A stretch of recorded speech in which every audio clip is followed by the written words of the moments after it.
All right, let's make a start on that then. So I've got the 2021 Tech Active exam up. Let's grab a copy of that into the chat.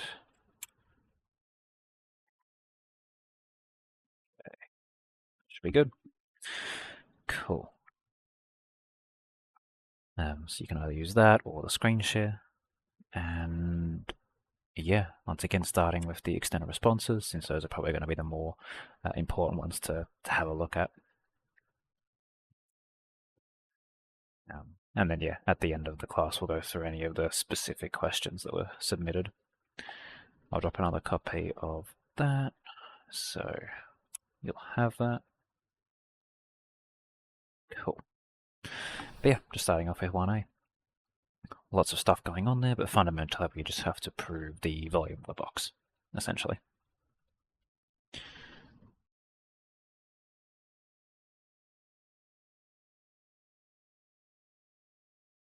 Everyone all sorted to begin? Everyone's got what they need?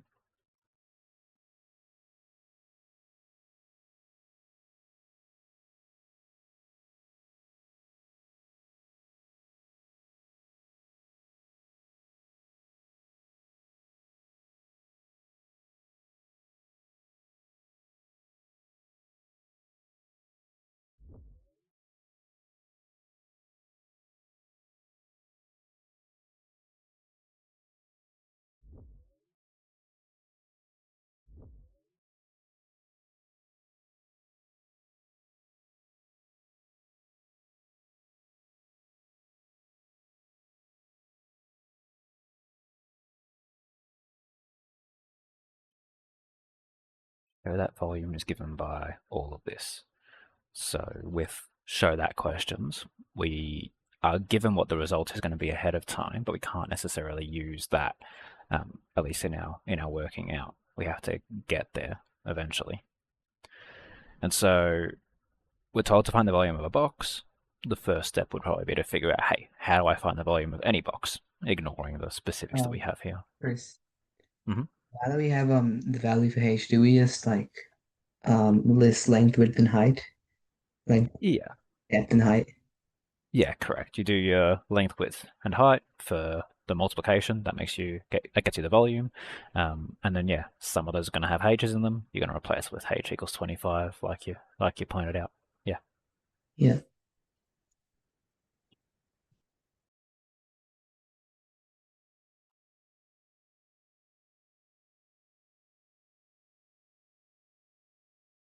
the main question obviously is therefore going to be, what do we have for length, width, and height in our scenario?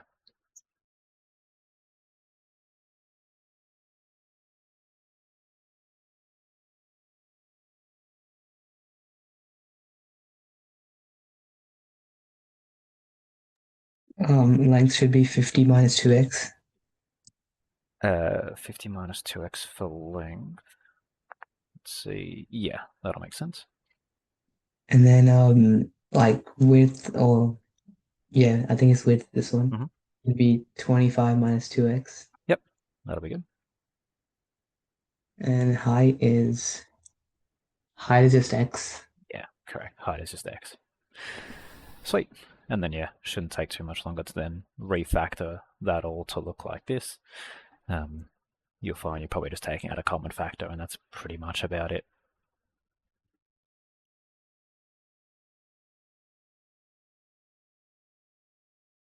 Anything more to clarify about what's going on there? Or is this a fairly straightforward question?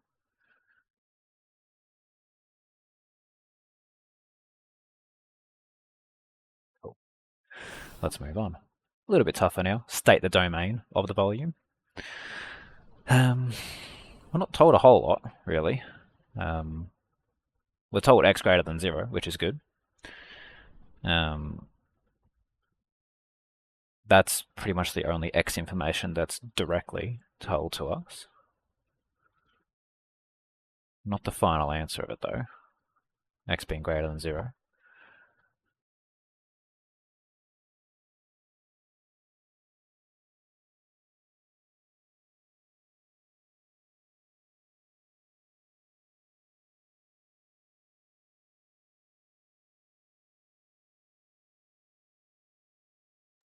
Does the fact that X can't be more than 12 and a half have anything to do with this? I think so. Yeah, because well, domain just means all the possible x values, and since this is a function of x, then yeah, looking for all the restrictions on how big x could possibly be. Yeah, that's got a lot to do with Right, it. so would X be an element of 0 to 12.5, except like it has the curly brackets on Yeah, each. yeah, it's gonna have the curly brackets. Now, well, the curved ones rather. The curly would technically be uh, Or to the me, weird curly ones, means this the one. sample space ones. But yeah, um, you'd probably call those rounded brackets, but I knew what you meant. Yeah. Yeah, my bad. Yeah, that's cool. So what gave you the conclusion about? Let's start with the rounded bit. Why round?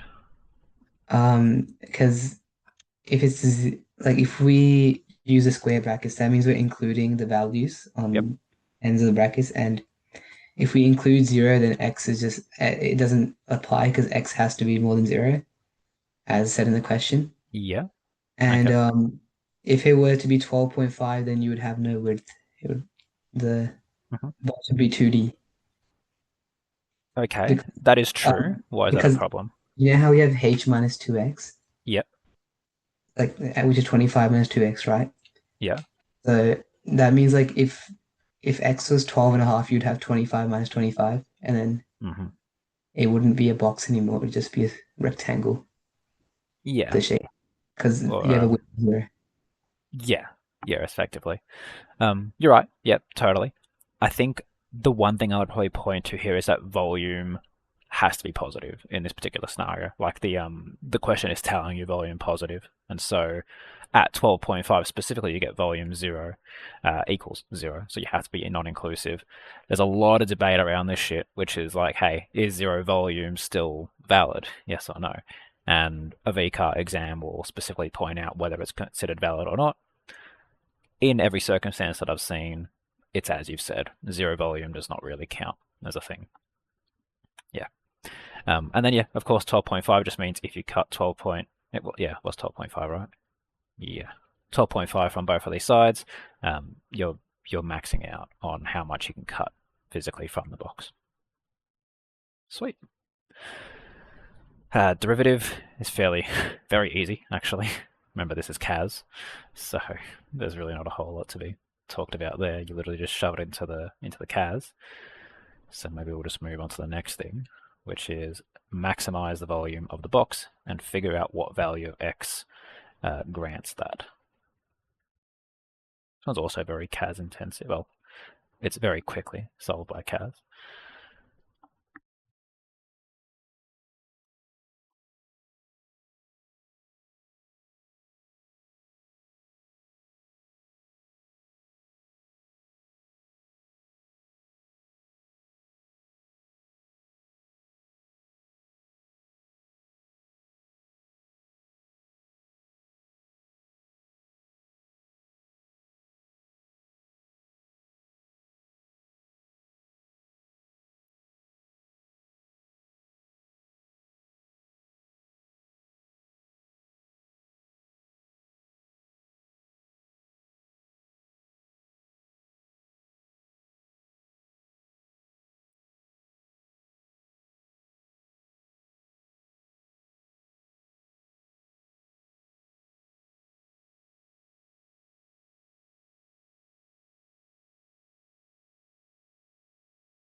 There's a warning, the answer does come out looking kind of nasty.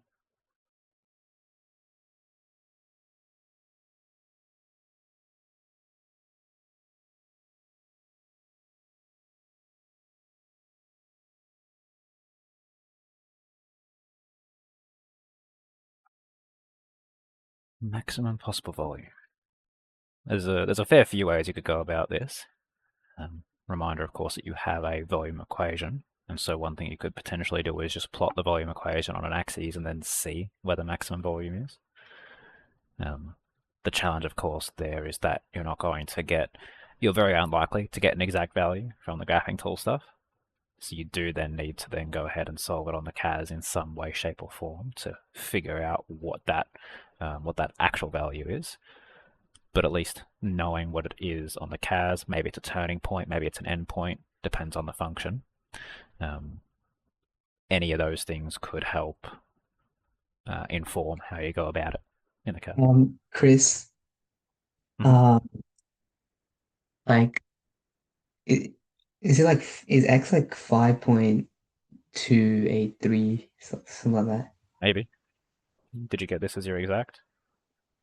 No, it's just like on the graphing tool. I think I should do derivative equal to zero. Yeah, that one. Yeah. So let's have a look. 5 point. Yeah, that seemed about right. Was that what you said was? Yeah, 5.28. Yeah. it's a derivative, so I guess like if you do derivative equal to zero, we might get like more exact thing. Yeah, like derivative zero is another way of doing it. I didn't actually look at the graph. Was it a turning point that it had? Yeah, it Yeah. was like a maximum turning point. Yeah. Okay. If it was a maximum turning point, then yeah, derivative zero would absolutely solve that. Probably the fastest way to go about it would just be to fmax the scenario, the function, and then you've got the domain that we found from earlier, and that'll just give you the x value, whether it's a turning point, an endpoint, or anything in between. You'll just sort of have that. You'll see I've made a slight error at the top, which was I didn't put a domain on it the first time. So keep in mind that when you are using these types of functions, you do have to put a restriction on the domain. And I guess doing part B also helps you, like re-remind you that that's what you do. But yeah, the solution's right in front of you. It's just fmax and that. Or you could even go ahead and do the diff route. So if we do, I guess I should cas solve first. Cas solve ddx of the function equals 0, comma x. You're probably going to get a couple of solutions. So this is where you'd probably hit your control enter, look at the graph that you already have, and then be like, oh yeah, that's the one that I actually cared about. In fact, I wonder if you put a domain on this, if that other one cuts out, because yeah, it would have cut out because it's above 12.5 for x. Yeah, so I guess the only downside of using the diff equals 0 approach is that you have to use it with the graphing tool or have another method of validating. Did you find a maximum or a minimum, or even an inflection point, depending on what type of function you have. Whereas fmax is just a bit more direct. Anything else to clarify on that one? If not, feel free to move on. Part E. This was a bit of a weird one.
Percentage wasted is based on the area that is cut out before the box is made. So essentially we have this initial sheet of cardboard, and to make the box we have to cut the corners out. And so percentage wasted just means, how much was discarded versus how much was kept. Now it does say specifically percentage wasted, not percentage kept. So Keep that in mind for when you do your percentage equation.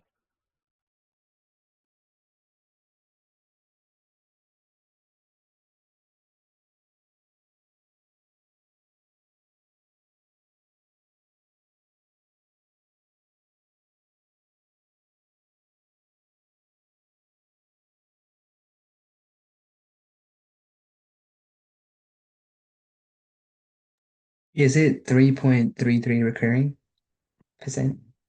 3.33 recurring is a bit off.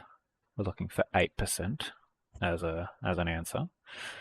Let's debug it a bit. What was your overall approach? Oh wait, no, hold on. I think I see what I've done wrong. Yeah, okay.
Any luck with fixing that up?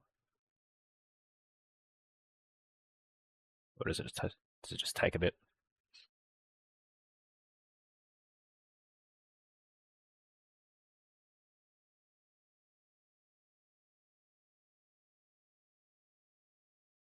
Yeah, I got it. You got it? Yeah. Yeah, 8%. Cool. So maybe walk me through what the overall process is there. Okay, so what I first did for why I got it wrong was I started doing the volume, which is completely Oh, wrong. yes. Yes, Yeah, okay. but anyway, so first you want to see how like what the area would have been if you hadn't cut off the corners, Mhm. which is 1,250 meter squares, centimeter squares, sorry. Yes, that was when you're doing 2h by h and then subbing in h equals 25. Yeah, and then Yep. after that to see what they taken off because it's just squares of length 5 centimeters. You've Yep. got four squares of 25 centimeter squares. Hmm.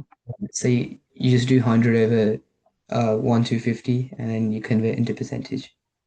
Sure do. Yeah. And then, whoops, I hit that twice, but yeah, 8% final answer. Yeah, very good. And yeah, it's very key to understand it's percentage wasted, not percentage remaining. Otherwise, you'll get a very different answer. Okay, what else we got here? H is greater than 0. Box length is still twice its width.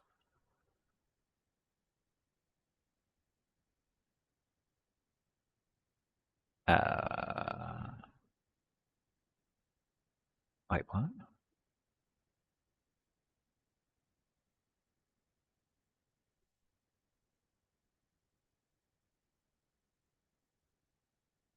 Oh, in terms of, okay, right. We don't have H equals 25 anymore.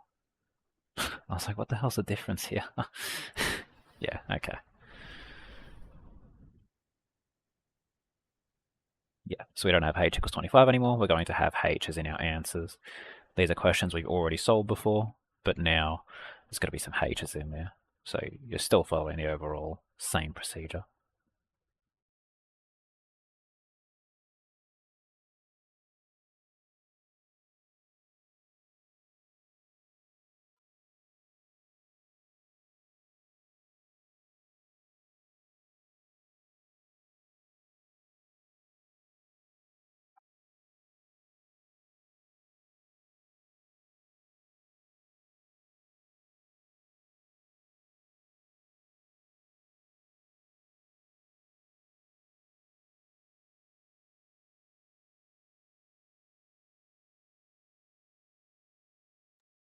Chris, since it doesn't specify like how long the width or length is, doesn't that mean that h could just be anything onwards from zero to not inclusive of infinity? Uh, H could, yes, but it's still a function of x. It's still v. Well, that is a good point. It becomes a bit more unclear that it's a function of x still. I think what they're trying to say here is that you still have this exact same scenario, but now h is not 25. So instead of having 25s in these spots, you're now going to have h in those spots. Still a function of x though. So when you give domain, it's still going to be in terms of the x rather than the h.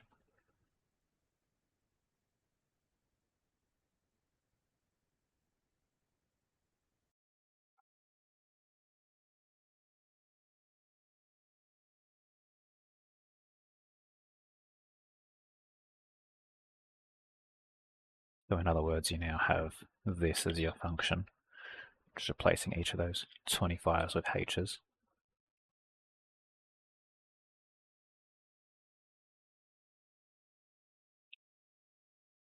The exact same logic as far as domain goes, though. Think about how much x can we cut out? Same logic applies.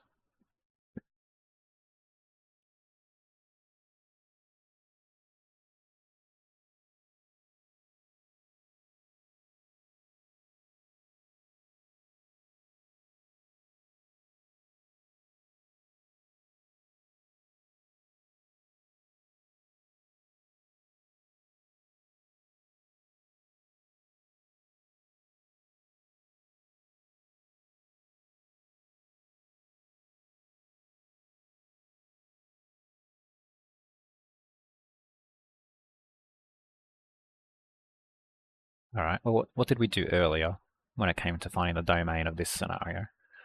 Um, we had a couple of key things that we're looking at.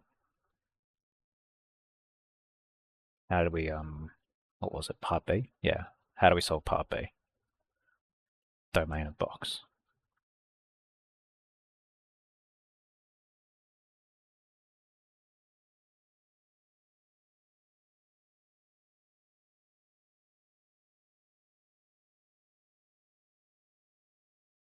Maybe he's away from keyboard. Um, Basically, what was going on there was the fact that there's only so much you can cut out of the box, and so we initially had 25 here. So if you took 12.5 from either side, you would be left with no box anymore. Basically, what that meant was you would take whatever this number was and you divided it by 2, because that means you take 50-50 from either side. So if h is now just h, then you can now only take h over 2 from both sides now. So you take h over 2 from one side, h over 2 from the other side. That will also cut it out for any value of h. For example, if h was 10, you now can only cut out 5 from both sides. You're just dividing it by 2. And so when it comes to this one in particular, domain of VBox, you're now from 0 to h over 2 for that particular scenario. Still with the rounded brackets because nothing else has really changed regarding the volume restrictions and such. And then very similar for double I. Find the maximum volume in terms of h. The overall approach still remains exactly the same. Plotting it becomes a lot more challenging. You can't really... You can play with the slider of h if you want to, but it's not particularly helpful. But we do have other methods that we used before. Both will work. I'll let you guys have a think. What could we do? Double I.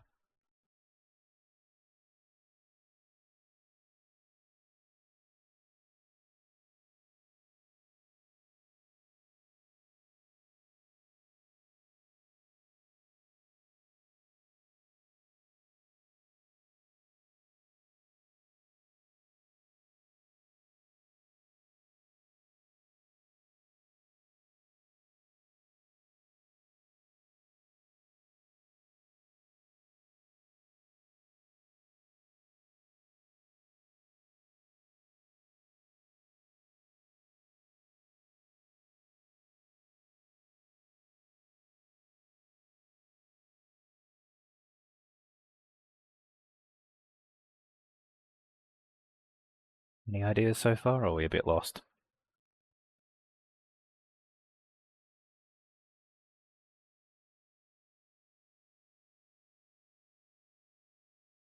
Okay, no worries. So it is 3 marks in total, this one here. So part of the challenge is now also showing our working.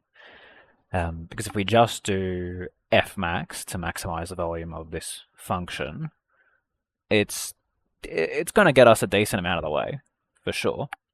So if we do f max of the function f of x, comma x, not of course forgetting to put the domain for it, 0 less than x less than h on 2. Oh, right. Should probably put that on the correct spot on the outside.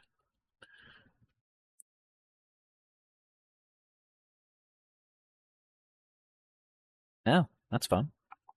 F max of f of x, false. Cool. Okay, maybe we can't use f max here. That's fine, we have another way of doing it. We have derivative equals 0.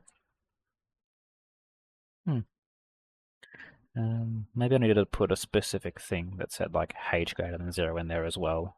Although that's kind of hard to do, setting 2 separate domains on the thing. Actually, yeah, maybe before I do that, let's see if we can do that. Pretty sure you can just say and that'll also do something. So and h greater than 0. Nah, not quite. Oh shit. No, that's just a rounding error, 0. Anyway, that's fine. We'll just diff equals 0.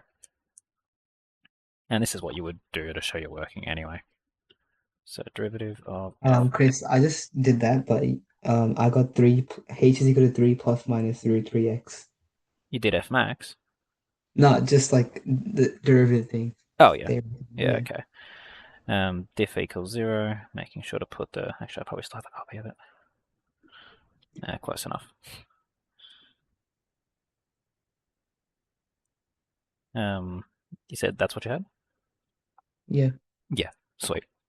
So that's going to be not the final answer though, because we're trying to find maximum volume. So when we have this, what are we now going to put? What are we now going to do with it?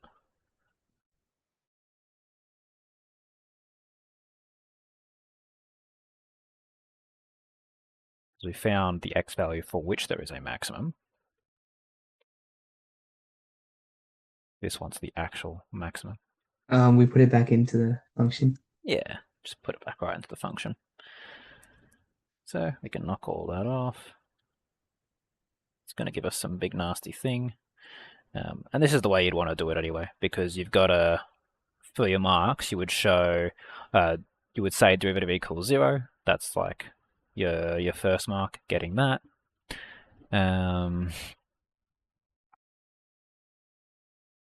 Yeah, I wonder maybe to try and make your answer a bit more, a bit better, you could do this instead. Write both of these and then cross the bad one out.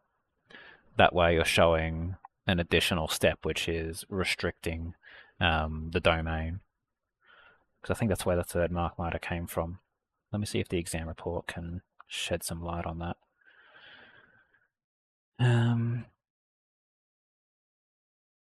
Okay.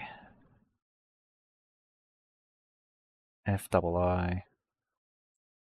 Oh, one of the marks was literally just get the volume equation. Yeah, I guess that makes sense. We never actually wrote down the volume equation. Yeah. You write volume, you write v dash equals 0, your x value, and then you shove it back in to get the corresponding volume with it. Yeah, okay. Makes sense. Cool. So that's where the 3 marks are coming from. Next up, consider making a box from a square sheet. So now it's square. Prove that the maximum volume is going to occur at x equals h over 6. This is pretty much, again, the same question as above. Maximum volume, but now you've changed what you're starting with. you now got a square rather than a rectangle. Shouldn't be too much different.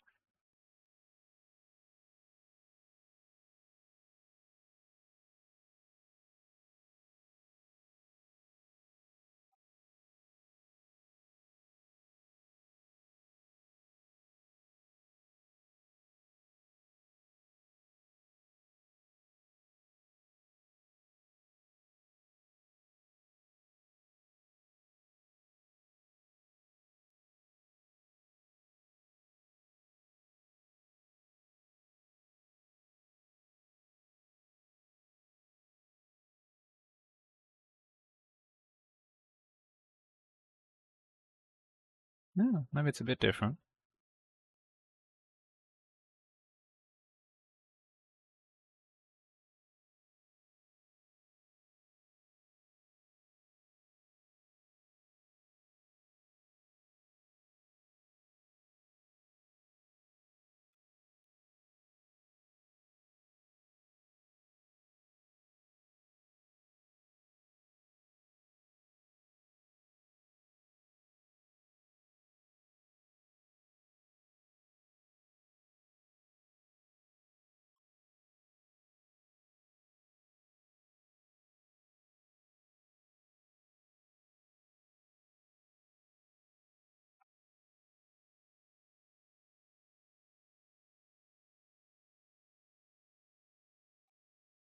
This being a show that, of course, is going to take a bit of effort to write the full thing out. Does anyone have a procedure that they're following, like an idea of where they're headed?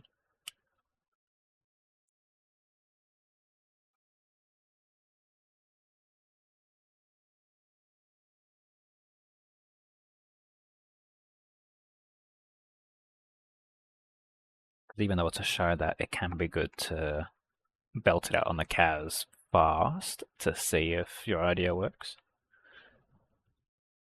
Because if you get it quickly with the CAS and it's not what you expected, then you know not to spend a whole bunch of time writing it out manually.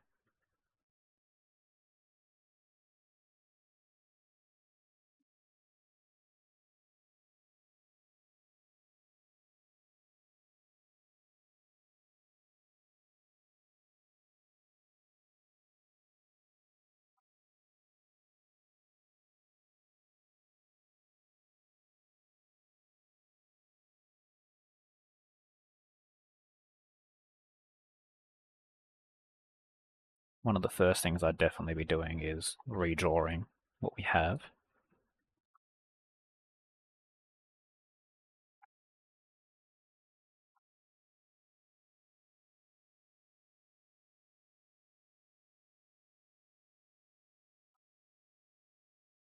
Not much has really changed. We've now got a square. Both have h as their dimensions, but importantly, we're still cutting out x's from either side for all the corners.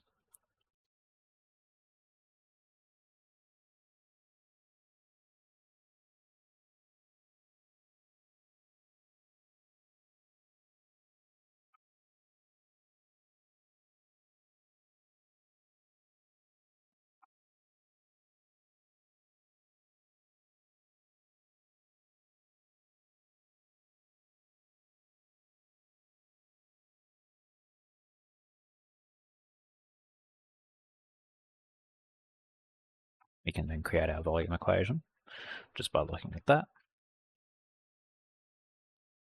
And if we remember from what we did last time, proving a maximum volume was pretty much just a diff equals 0 approach. So if you want, you can do a product rule on this one between these two functions. My preference has been to expand it out where possible and where it's not particularly challenging to expand out, because that way when you do that, the diff becomes significantly easier to work with.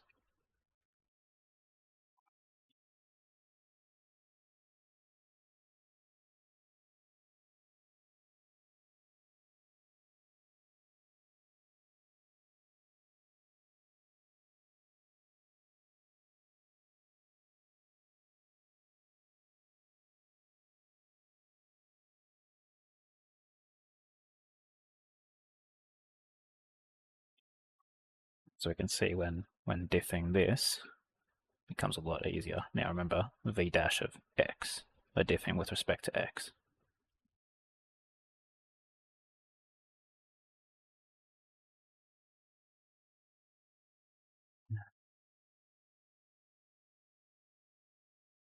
Yeah, just double check I've got that good. I did kind of just rush through that a bit.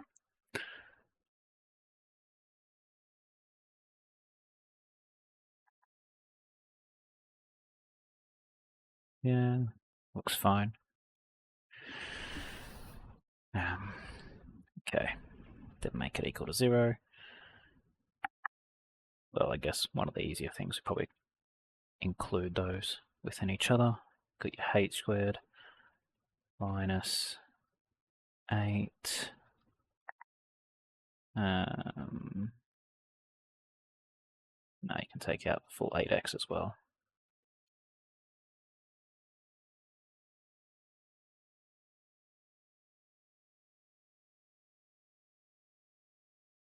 Minus 1.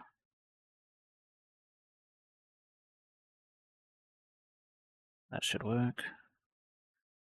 Minus 8xh plus 8x. Yeah, that gives you 1x to solve for. Make it equal to 0.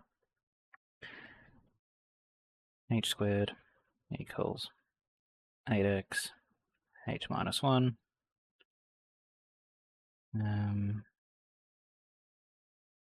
Why does this feel off?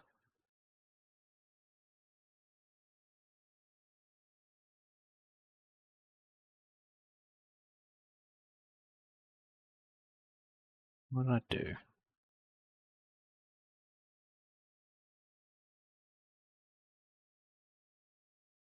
Divide by h minus 1, you're not quite getting h over 6 like we want.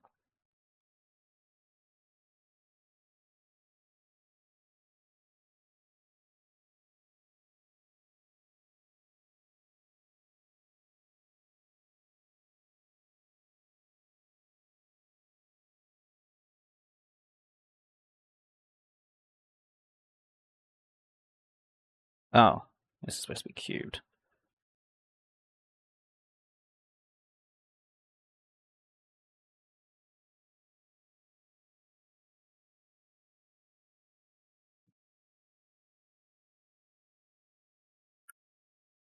Cubed. Bring it down to squared. That makes a lot more sense. Now you've got a quadratic that you're working with. Whether you want a quadratic formula, whether you want to factorize, any of it makes sense. Maybe instead of me making a bunch of dumb mistakes, I should probably rechange the screen share over. So let's go through the solutions. Where's that? Got the right one up? Yeah, there we go. VBox, then getting the derivative of that, setting it equal to 0. And then yeah, that's really all it is from there. Nothing too crazy. You get x equals h on 2, you get x equals h on 6. If you remember from earlier, x equals h on 2 would be the minimum because that's when you're cutting h on 2 from both sides. And so you can use that logic to cross that off. Otherwise, you could just sub in both and then prove it that way, whichever makes most sense. Cool. Okay. That does conclude that question in particular. So I think because we've gone through a full question 1, what I'll do now is I'll pull up the submitted questions for this, and I'll see how we go with those, just so we don't forget those are there. Okay, let's suss this one out. So, tangent to a tan graph is parallel to y equals 2x minus 5. Which of the following gives all the possible x values at these points? Okay. Well, tangent being parallel to that linear, that tells us something important. Any ideas so far? I get that I just brought it up, but yeah.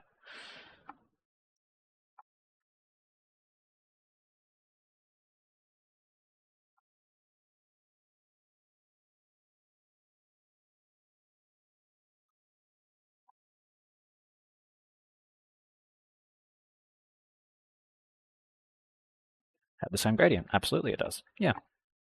So already off rip, we can say that our function has to have a gradient of 2 at the spot they're going to be finding the tangent at, because the linear has a gradient of 2.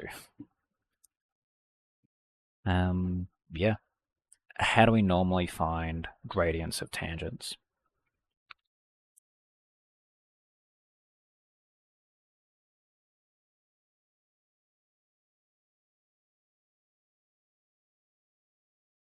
Just in general across all functions. Doesn't have to be applicable to this right now. Derivative, yeah, absolutely. So we're trying to find the tangent on the tan graph specifically. So we're going to find the derivative of that tan graph and then equate it to 2. That'll give us pretty much, it should be directly that. We'll see if it gives any weirder of an answer. Derivative of, not like that. Derivative of f of x equal to 2, yeah, comma x, leave everything off, let it spin for a bit. There's no real restriction on x, so I guess that's fine. What have we got here? So it's looking close to D. Got some 8 plus minus 1 on 2. The n is just going to be a substitute for k, effectively. What's this or though? You got a minus and plus 3 as well.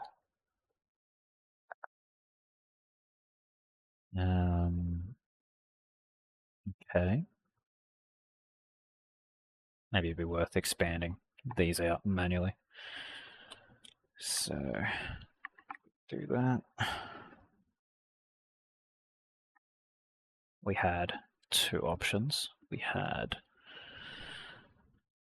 8k minus 1 pi on 2 and the plus version of that. And we also ended up with 8k minus 3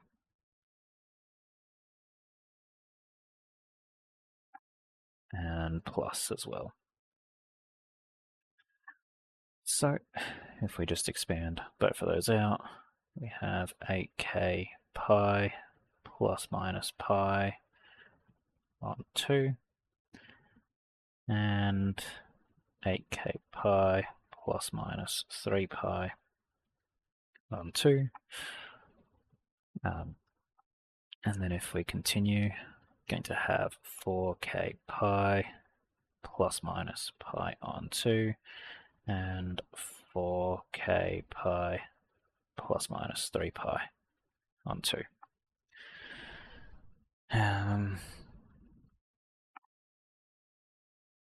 Okay. Because I kind of want to say D, but because we got this other answer in there, makes it a bit interesting. Let's see. So those tan solutions are always separated by pi. I'm just wondering why the CAS bothered to put that in. Because you can see how these are the same solution, just separated by pi. If you added pi to, no, sorry, this should say plus minus. But still, if you added or subtracted pi, whichever, you would get from pi over 2 to 3 pi on 2. Not too sure why the CAS put both in there. I'm pretty sure the answer should be D. Did you have a solution for that one? My answer would be D in this scenario.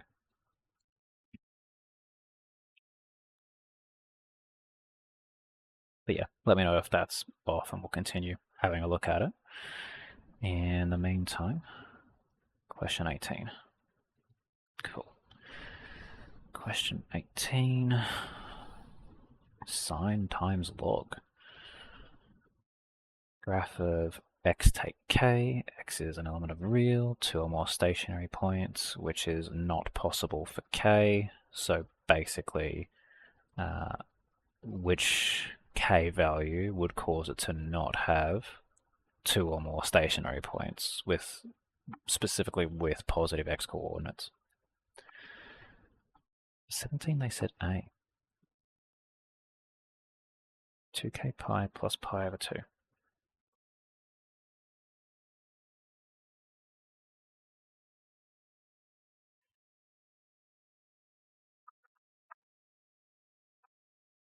They said A.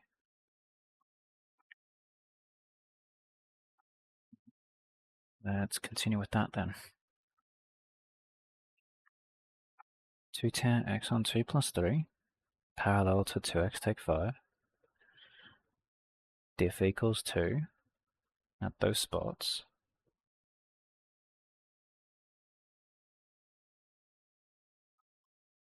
This only goes up to n2 plus minus. Apparently said they are asking for all possible values of x, and d gives 2 of them. 2k pi plus minus pi over 2. Yeah. So I guess does what we have actually give that? Can we do 2k pi instead of 4k pi? Oh shit, yeah. That's why it's yeah, okay. No, that's fair. That's why the CAS has given both. Because if you just have one of these, the fact that it's 4k pi instead of 2k pi is why if you only had one of these, you'd be skipping the other. Yeah. Damn. Okay. Yeah, that's my fault. I missed that. Because if you just had one of these, for instance, and you shoved in k equals 0, k equals 1, negative 1, you actually are missing these because it's 4 times the thing, not 2 times the thing. That's the bit that I missed there, which is the fact that when it's 2k pi, yep, this does just simplify down to having one of these, and you knock it down a bit. But yeah, okay, bugger. But yeah, that is the reason why.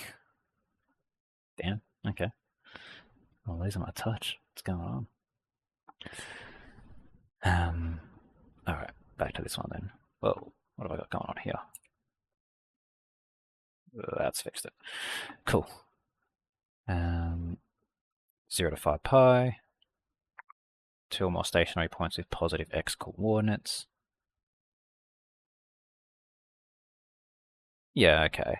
So, given that k is just a horizontal translation, I'm assuming the only thing that matters is making sure that we have the stationary points that we do currently have are now going negative instead of positive, basically speaking. So if we then have a look at that,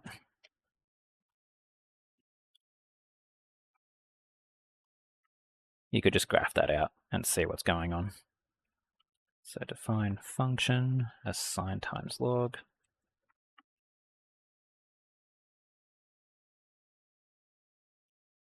And then another function is going to be the translated version. Take k. Oh, sorry. I of x is equal to h of x take k. Yeah, h of x take k. Cool.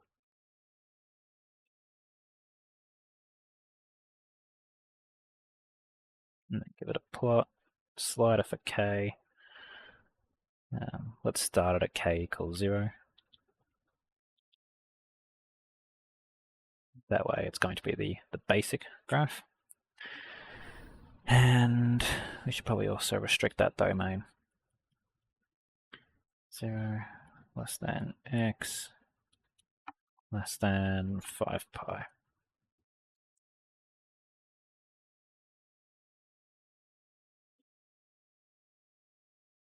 Now let's go with 6 pi as a max. Cool. All right, that's the graph. 2 more stationary points with positive x coordinates. We have a lot more than that. Got 1, 2, 3, 4, 5, 6 stationary points with positive x coordinates. We just need to shift this thing basically left until there is, or at least figure out which of these k values causes that not to be true, which is a bit nicer because you can actually literally just go in and toggle the k value a bunch of times until you find one that works. That makes sense. Like for instance, negative 4 pi. That's not done it.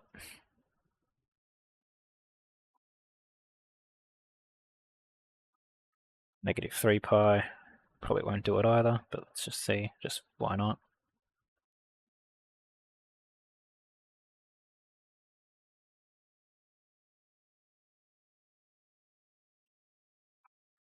Or 1.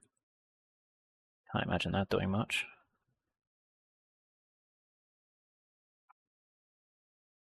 So presumably it's 2 pi. Otherwise I'm going to be confused.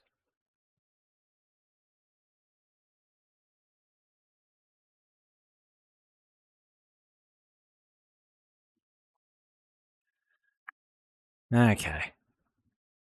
Which is not a possible value. 2 or more stationary points with positive x coordinates. 1, 2, 3, 4. Did I just miss it?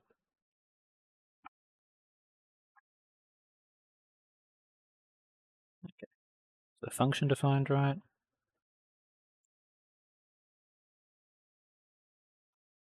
H of x is sine times log. X take k. Okay.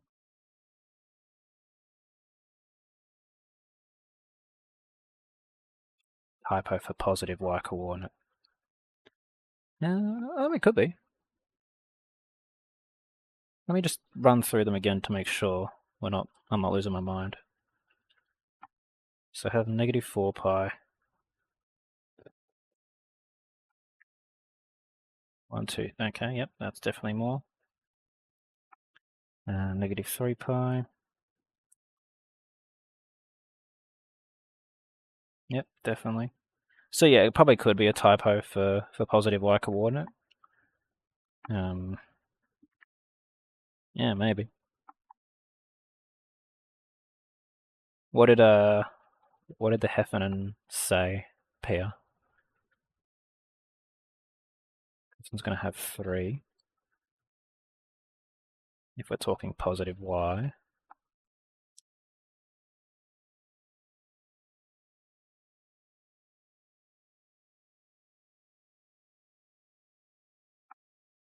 In fact, I probably have this one, which it's saying negative 4 pi is the right answer.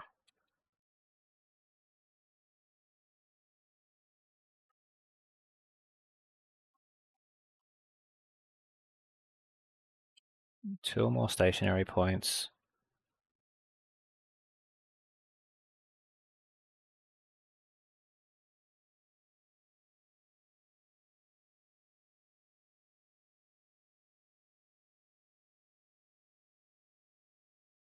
Positive x coordinates.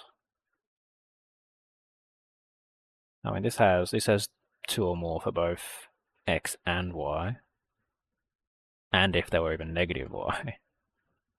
What is going on?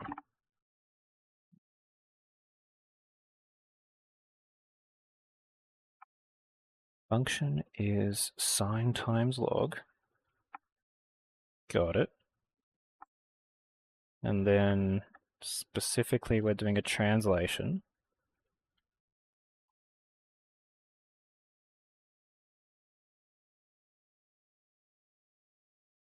New function I of x is old function h with a horizontal translation.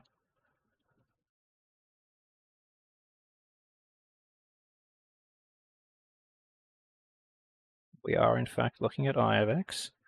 We're also looking at it over the domain 0 to 5 pi.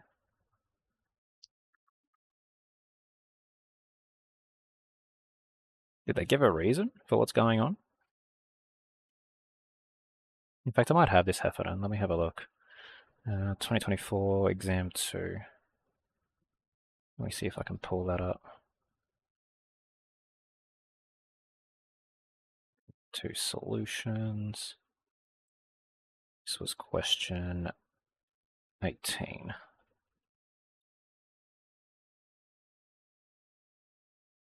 18 they said is A, yeah.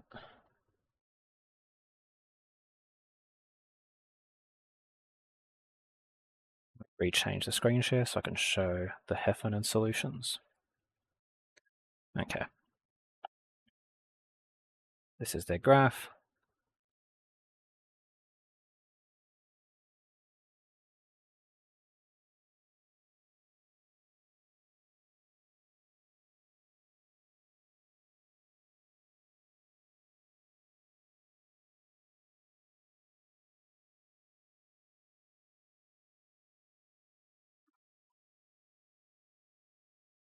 My graph doesn't really look like that.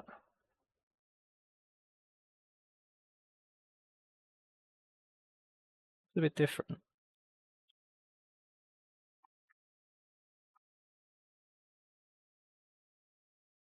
Y equals f of x.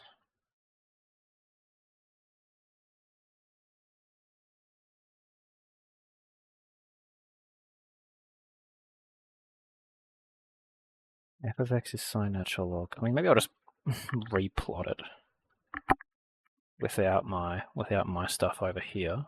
I'll just enter it directly into the CAS. Sine x times natural log x. Oops.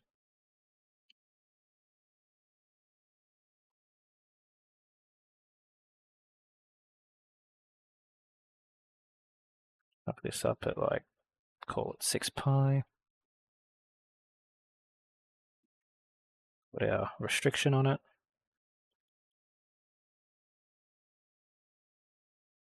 So we're looking at 0 less than x less than 5 pi.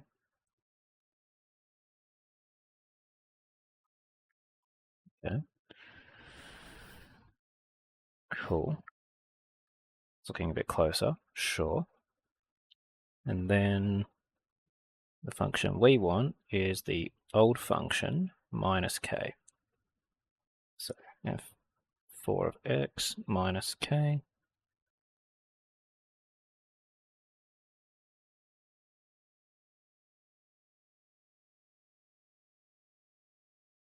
Well, yeah, that's different. Where's my... Oh, did I overwrite it? There it is. Why is this so much different?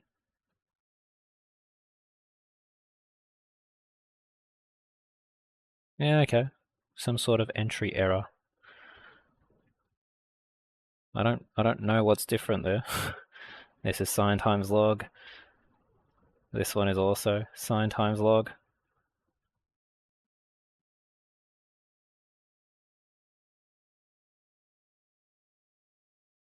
Oh, wait. Oh, it's because domain goes on this one. And I put the domain on this one. Ah. That's what I was losing my mind on. Got it. Cool. When I had put domain on the old function, I put it on the transformed thing, 0 to 5 pi, when in reality it should have been on the original one. And then you shift that. Okay. Cool. No typo. Method was fine. I just forgot where to put the domain. Whoops. Cool. That should make a lot more sense. Method was fine. Okay. We've hit time. I'm going to keep going with the last question just so we can get it answered. If you need to be somewhere, then that's fine. It'll be in the recording. So the next one is question 20. F equals that. G is the inverse. Given all of this, possible values of A. Well, that's a fun one. Let's see how we go. So G is the inverse of F. So probably, I don't know how well the CAS will be at doing the inverse of a root. Let's find out. Solve x equals root a times x plus b. Oh, sorry, ay. Yep, that should be good. That'll get our, no it won't, cool. By hand it is.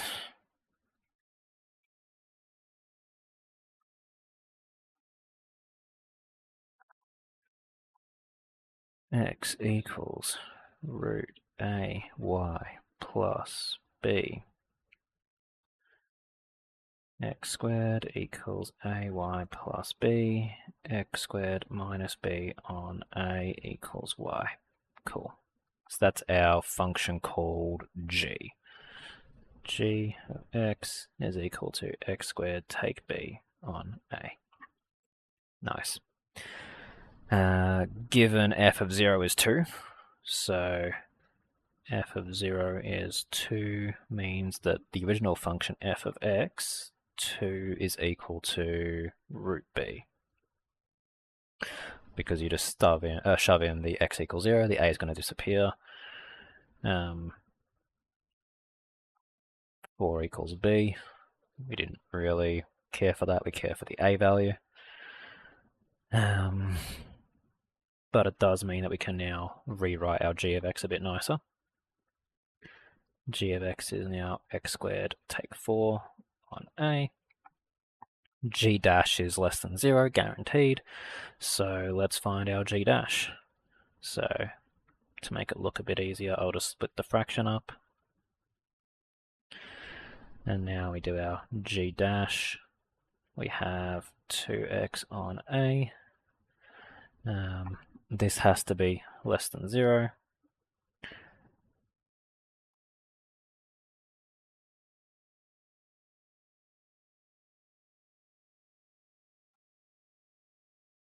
Great.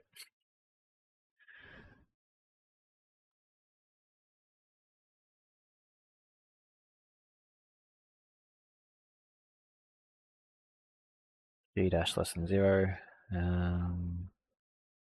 Maybe I should plot it at this spot, because to me it sounds like when we multiply both sides by a and divide both sides by 2, we're just going to get nothing with, well, not seeing an easy way to get the a on its own. Better than g dash less than 0.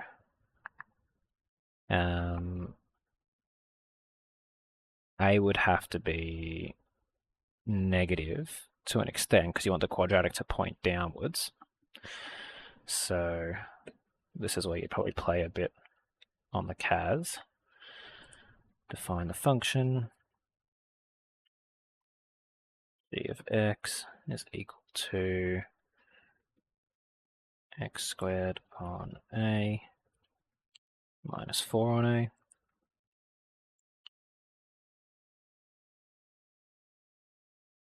What g of x. Now, the other thing to keep in mind is that this is an inverse function. It was the inverse of a root specifically. So we need to keep that in check. So let's make sure we're restricting our domain appropriately. It might not matter, but it's at least good practice. So we also have a similar function, square root of ax and plus b, but we know that b is 4, so we have square root ax plus 4.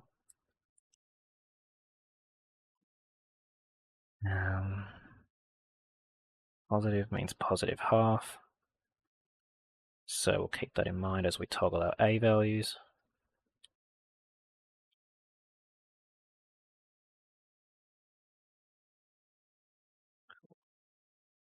As soon as a goes negative, we flip it, and if a gets more negative, it goes down. So let's see. How far does this need to go? Don't tell me it's going to asymptote towards it. Oh, wait, no, we're talking G dash, not G. Whoops.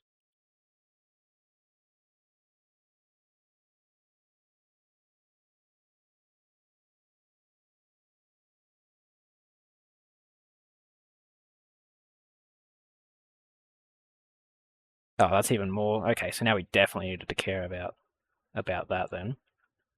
The the fact of which part of the root you take. So let's really fix that up.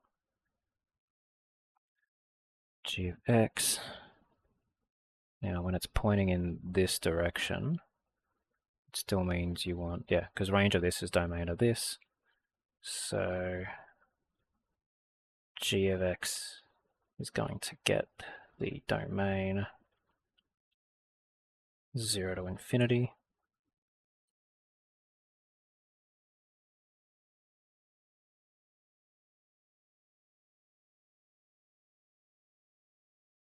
Which means the derivative is also going to get that.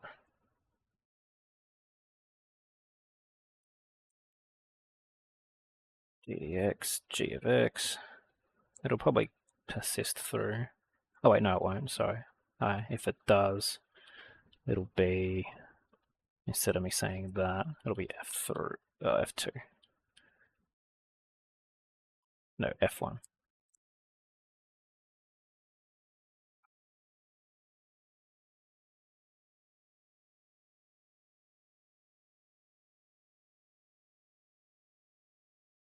Is it dead?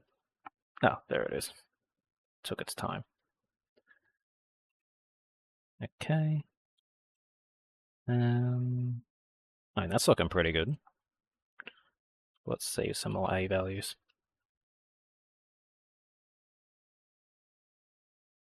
Put it to like -1, for instance, so it's pointing down.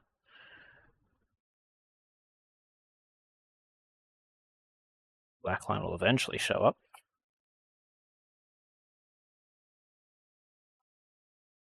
My god, it takes so long. G dash x is less than 0.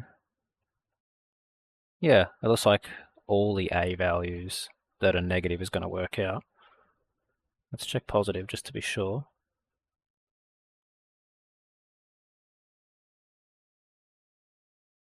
And it's got positive gradient. I imagine this to be a positive sloped black line. Yeah, okay.